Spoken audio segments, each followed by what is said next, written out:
नमस्कार। आप देख रहे हैं आपके साथ मेरी बात और मैं हूं प्रिय रंजन भारती। आप सबका बहुत बहुत स्वागत है। बिहार के लोकसभा चुनाव में जो चुनाव लोकसभा के होने हैं उसमें बिहार की सीमांचल सीटों पर फिर से ओवैसी की पार्टी AIIMA इस बार राष्ट्रीय जनता दल के लिए परेशानी खड़ी कर सकती है। AIIMA के नेता ओवैसी असदुद्दीन ओवैसी फिर से सीमांचल पहुंच रहे हैं और 18 से 19 मार्च को वो सीमांचल की पदयात्रा करेंगे। पदयात्रा के दौरान उनकी 2 रैलियां भी होगी किशनगंज और अमौर क्षेत्रों में। उनकी पार्टी पिछले लोकसभा चुनाव में महागठबंधन की जो तस्वीर थी राष्ट्रीय जनता दल की, उसकी सूरत बिगाड़ने का खेल किया था।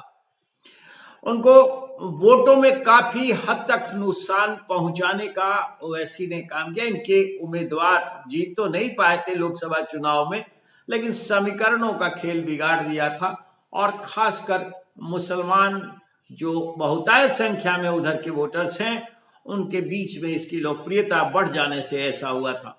अब इस बार फिर ओवैसी बाजी झटकने की कोशिश कर रहे हैं और पदयात्रा पर आ चुके हैं। आपको ये बता दें कि पिछले विधानसभा चुनाव में ओवैसी की पार्टी ने समीकरणों की सूरत बिगाड़ दी थी सीमांचल के क्षेत्रों में और इसके 5 विधायक जीतकर विधानसभा पहुंचे थे। कालांतर में आरजेडी ने डोरे डाले और 5 में से 4 विधायक उसने तोड़ लिए। वो अब आरजेडी का हिस्सा बन गए हैं, लेकिन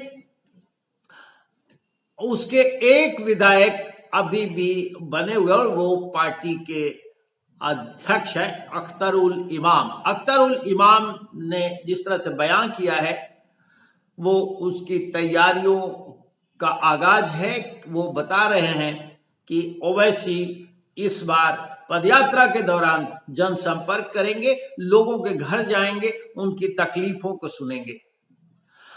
पार्टी हर चाहे जो भी हो अपने स्तर पे चुनाव में ही उसका मूल्यांकन होता है और जो भी वो अर्जित करती है यानी वोटों के मैदान में ही अर्जित करती है, उसका सारा बल चुनाव में ही रेखांकित होता है और वहीं से उसका अर्जन भी होता है।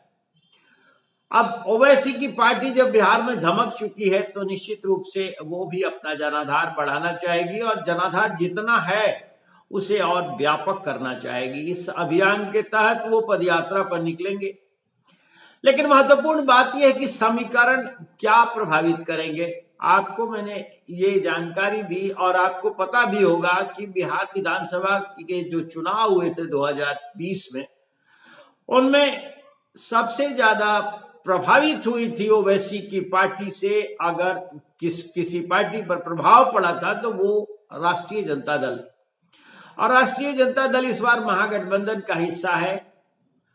अब इसमें फिर से ओवैसी का आगाज, ओवैसी का पदार्पण उसके लिए मुश्किलें बढ़ा सकता है। यह भी आपकी जानकारी में होगा कि नीतीश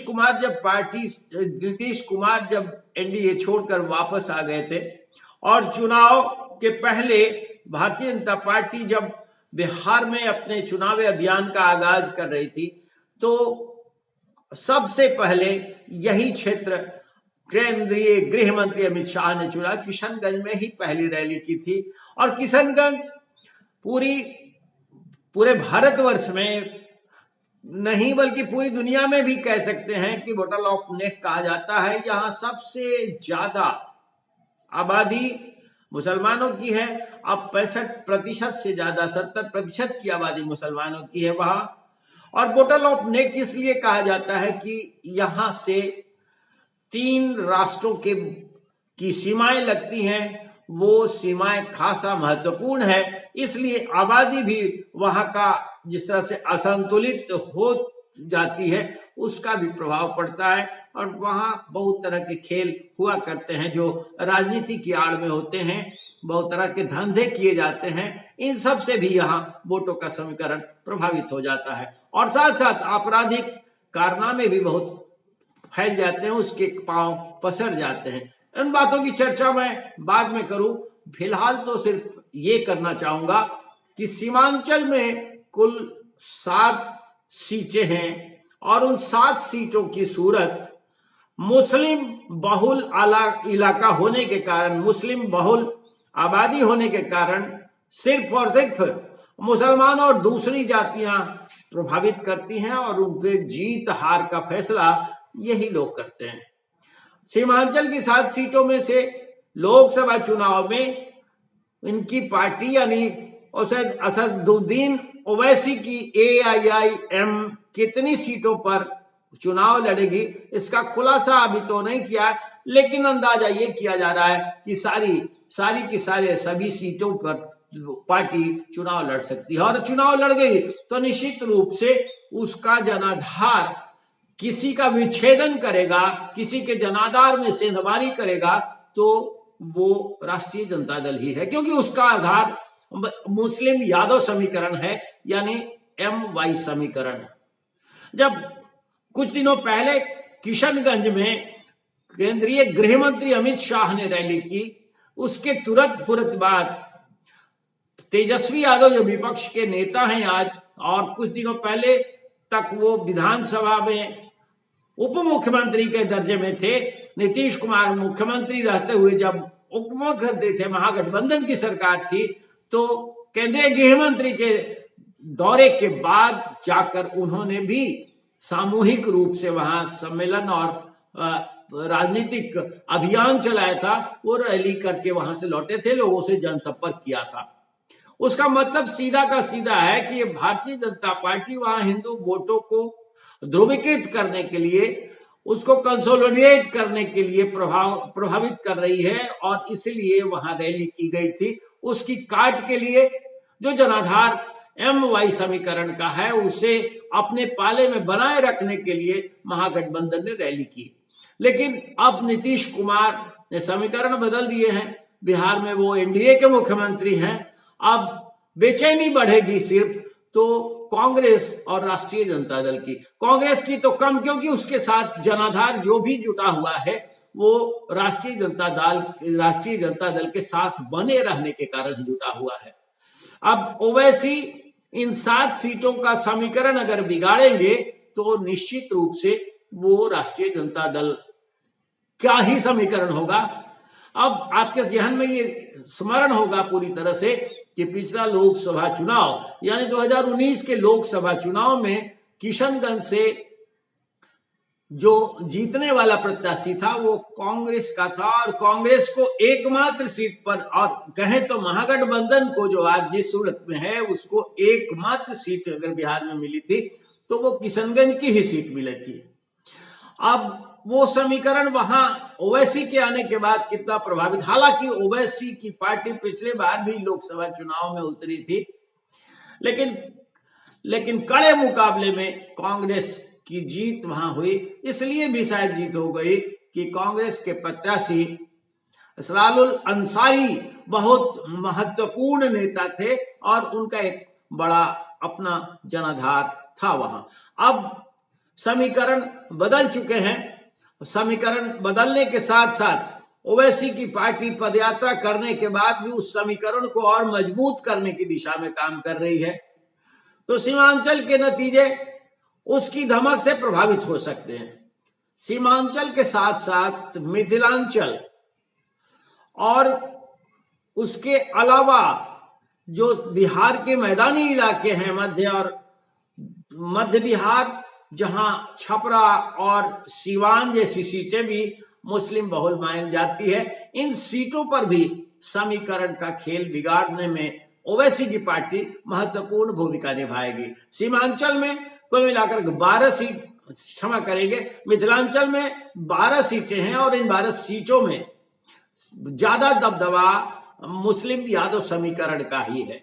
मुस्लिम यादव को लोक लुभावन वादों के साथ अगर हैदराबाद के ओवैसी की पार्टी अपनी तरफ खींच ले गई तो यहां भी महागठबंधन की सूरत बिगड़ सकती है यानी महागठबंधन को चुना लगेगा और उसके पाले में जो सीट जाती हुई निश्चित दिख रही होगी वो खिसक सकती है।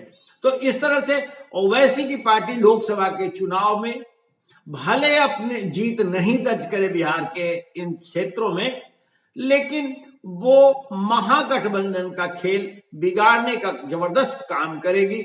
और इस तरह से अगर दूसरी तरफ इशारा करें तो देखें कि ओवैसी की पार्टी कहीं ना कहीं से एनडीए गठबंधन की मदद करेगी। एनडीए के वोटों में वो सेंधमारी नहीं कर रही है, एनडीए के जो भी वोट हैं उसमें वो सेंधमारी नहीं करेगी, इसलिए कि उसका जनाधार मुस्लिम बहुल ही है और मुसलमान भारतीय जनता पार्टी के साथ 2-1% जो भी जुड़े होते हैं उनका एक अपना सहानुभूतिक भाव होता है, उस कारण से वो जुड़े होते हैं या फिर काडर होते हैं तभी जुड़े होते हैं। बाकी के मुसलमान भाजपा के विरोध में वोट करने का एक ट्रेंड बना चुके हैं। इस आधार पर वो जहां जीत रहा होता है भारतीय जनता पार्टी को हरा करके उस प्रत्याशी के पक्ष में खड़े होते हैं। बिहार में यह भूमिका राष्ट्रीय जनता दल निभाता रहा है, कांग्रेस निभाती रही है, लेकिन अब ओवैसी के आ जाने के बाद इनके समीकरण सीधे तौर तक प्रभावित होंगे और परोक्षतः फायदा अगर मिलेगा तो एनडीए को मिलेगा। भारतीय जनता पार्टी और जनता दल यू के गठबंधन वाले एनडीए को ही इसका लाभ मिल सकेगा। देखना होगा कि अभी आने वाले जब चुनाव की रणभेरी बच जाती है और मैदान में उसके महारथी उतर जाते हैं, जब चुनावी माहौल बन जाता है, उसके बाद मतदान के दौरान किस तरह के हालात बनते हैं और कैसे समीकरण प्रभावित होते हैं ये देखना होगा और ये खासा महत्वपूर्ण होगा। आप देखिए और देखते रहिए, आपके साथ मेरी बात बने रहिए हमारे साथ। हम आपसे निवेदन करेंगे कि हमारे वीडियोज को आप लाइक कीजिए, शेयर कीजिए, अपनी प्रतिक्रियाएं दीजिए और हमारे चैनल को सब्सक्राइब करिए। फिर मिलते हैं किसी और विषय पर बात करते हुए। आज के अंक में इतना ही। नमस्कार।